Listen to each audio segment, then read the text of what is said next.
So, whenever we turn on the news or we check into our social media, I think we can all agree that we are bombarded with all this negativity from the headlines that we are exposed to the social media posts that really are just very negative in nature. We're just bombarded with this constant stream of negativity that could be overwhelming. And this can also spill over into our relationships when we communicate with our friends and family and coworkers. It just seems like there's just this constant complaining and this narrative of doom and gloom that even our friends and family and coworkers indulge in, that can really make us feel a bit overwhelmed and make us feel helpless in a world that seems to be falling apart, at least according to all this negativity that we see in the news and from the people around us.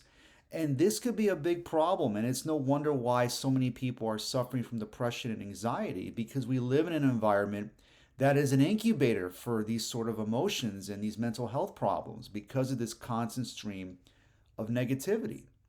So, then what is it that we can do? How is it then that we can fight back and begin to cultivate a new mental studio in a way where we can begin to refocus on more positive images and visuals and thoughts and ideas that can improve our lives and change our perception of ourselves and the world around us and no longer be enslaved to this constant bombardment of negativity that we are inundated with?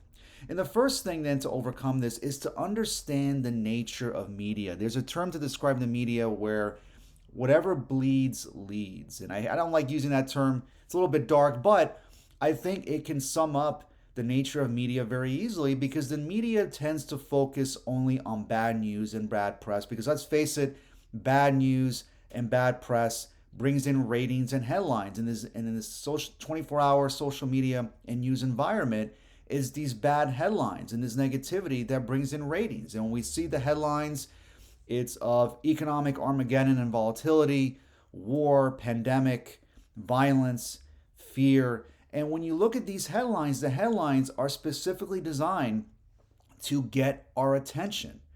Okay, it's important to keep that in mind. It's not necessarily the truth per se, but it is one part of the truth that the media pushes on us as a way to incite emotion and keep us glued onto their social media and news platforms. And when you consider the nature of cell phones and how addicting they are, they're basically little pocket casinos.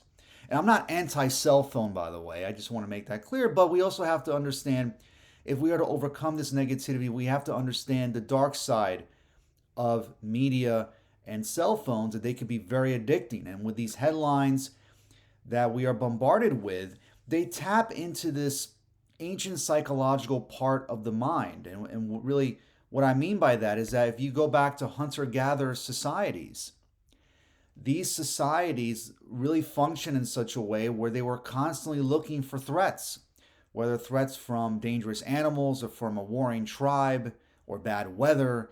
These tribal societies were always looking for threats if they were around. So when you flash forward to today, we still have that ancient part of the brain where we're constantly searching for threats. And when you consider that we have our cell phones that keep us connected all the time to this negativity, we are in this vicious cycle of this fight or flight where we're always searching for threats and we get addicted to this high. And when you're bombarded with this negativity all the time and you're constantly checking in, you always feel like you're in danger. And as a result, you become very anxious, especially with these tantalizing headlines that hint of looming catastrophe. So then what can we do then to overcome this? Well, what's great about the human mind and our skills and abilities as people is that we have the ability to choose. We can decide what to focus on, or to put it another way, we can accept or reject whatever content we are exposed to. And this is important because whether we realize it or not, when we're constantly bombarded with this negativity, this can impact our unconscious beliefs and behaviors. Where when you're exposed to this negativity enough times, this can rewire your brain in such a way where you can start thinking and acting in ways that go against your self interest. That's how powerful the unconscious mind is. So when you become aware of this, when you become aware of the nature of your brain and also the nature of media and negativity in general, you can begin to make new choices and decisions. And we could thank the prefrontal cortex, or the analytical part of the brain, where it houses these higher mental faculties, when we can analyze and think and begin to question what we are exposed to, or the question the content we are exposed to, as to whether or not it is true. Or if this content is true, then how can we change our perception of it in a more positive way? The point is, we can choose, we can make the decision to decide how we perceive the negativity around us and make new choices and decisions. So then we can escape this rabbit hole, or this vicious cycle that we're in, where we're constantly checking into this negativity all the time, because it could be addicting. It seems like many of us love sensationalism and gossip and fear, and we become addicted to these emotions. That's why we constantly check into this negativity, and whether it's in our cell phones and in social media, or when we indulge in negative thinking and complaining with our friends and family and coworkers. And we attract this sort of relationship, or relationships with other people, when we're constantly complaining. So it's important that we want to choose. We can decide who we want to associate ourselves with, and what thoughts and behaviors we can indulge in, where we can begin to make new choices of discussing more positive topics, or things that are more conducive to more positive behavior and thinking, and can help build better relationships. I don't see how negativity can build high quality relationships with those around you. So it's important that we begin to reshift our focus on how we think, where we begin to focus more on abundance, on prosperity, on love, on wealth, and on our dreams and success and happiness. And the fact is that we become what we think about, as Earl Nightingale said.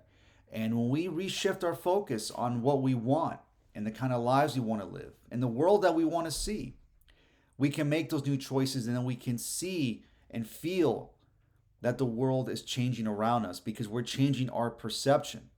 We perceive the world based on our consistent thoughts and behaviors and actions. And when we reshift and make that change, then the world seems to be a much brighter place. And then we can see new horizons and new possibilities we may never have realized before. Then the world becomes much more brighter and just filled with new experiences and possibility. And that is what I wish for all of you, my friends. So I hope you enjoyed this lecture. Make sure you hit that like and subscribe button so you can watch all my lectures on personal growth, wealth building, creativity, and entrepreneurship. Thank you so much for watching, and I'll see you next time.